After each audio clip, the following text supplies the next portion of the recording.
All right, let's dig into a real silent killer of database performance. Seriously, this is a problem that sneaks up on even the most experienced teams, and it can turn a snappy, fast application into a slow, frustrating crawl. Today, we're talking all about the hidden cost of a very common quick fix, the index tax. Come on, you've been there, right? The pager goes off, the site is feeling sluggish, users are starting to complain. A slow query is bringing everything to a grinding halt, and you know all eyes are on you to fix it and fix it fast.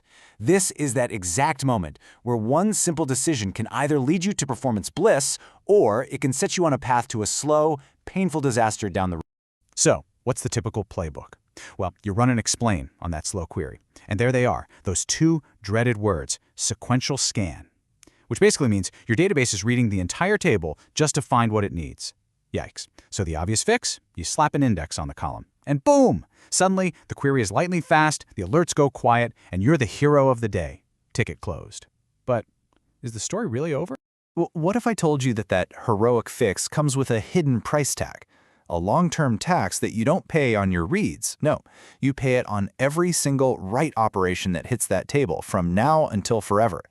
It's a tax that just quietly compounds over time until one day your database is just groaning under the load. The source material for this explainer puts it just perfectly. And if you remember one thing today, make it this. Every index is a tax on writes.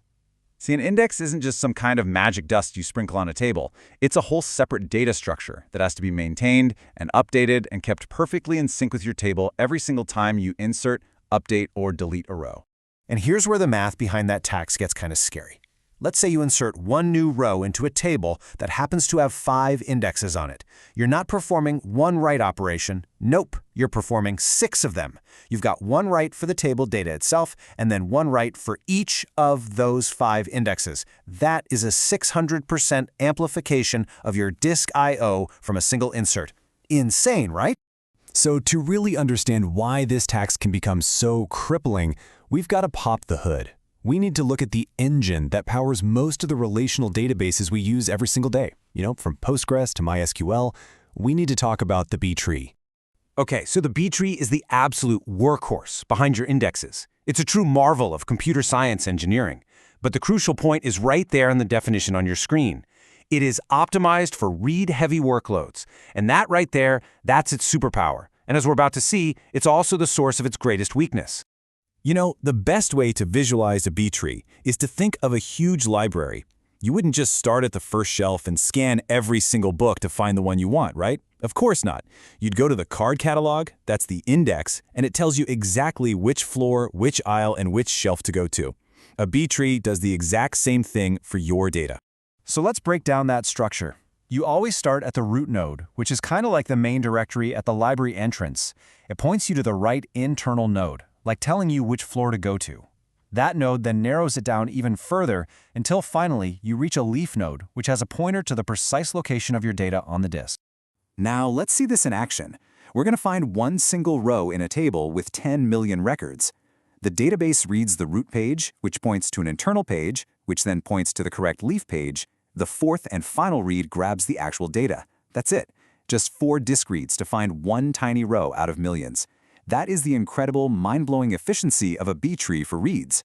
But, every hero has a weakness, a kryptonite. And for the B tree, which absolutely loves order and structure, its kryptonite is randomness. Specifically, the now very common practice of using random UUIDs as primary keys. And this is where our performance story takes a very dark turn. This slide just lays out the core conflict perfectly.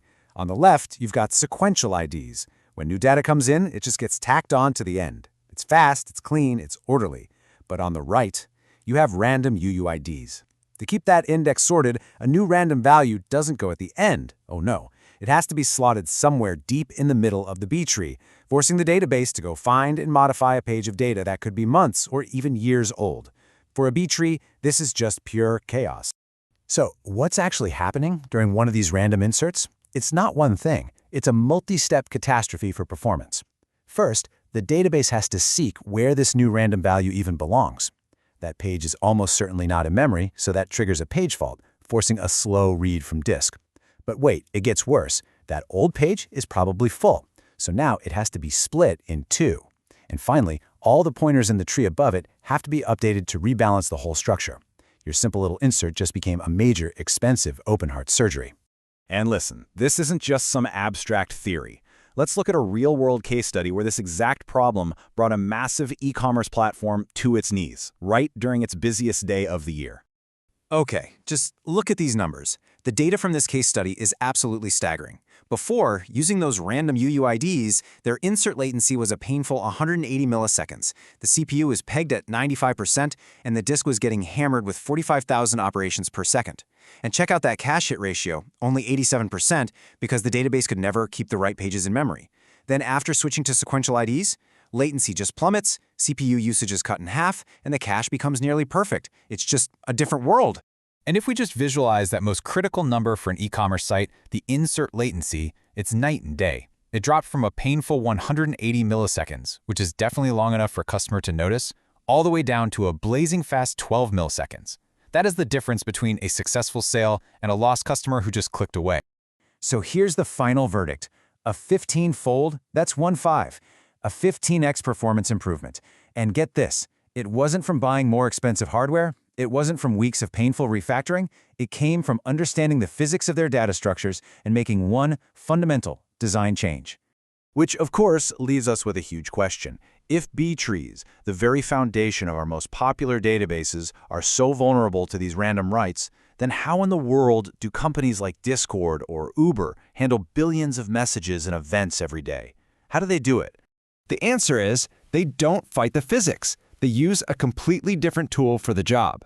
They use a data structure designed from the ground up to take chaotic, random writes and turn them into beautiful, fast, sequential ones.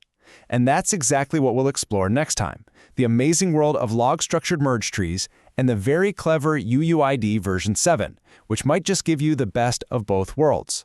Thanks for joining me.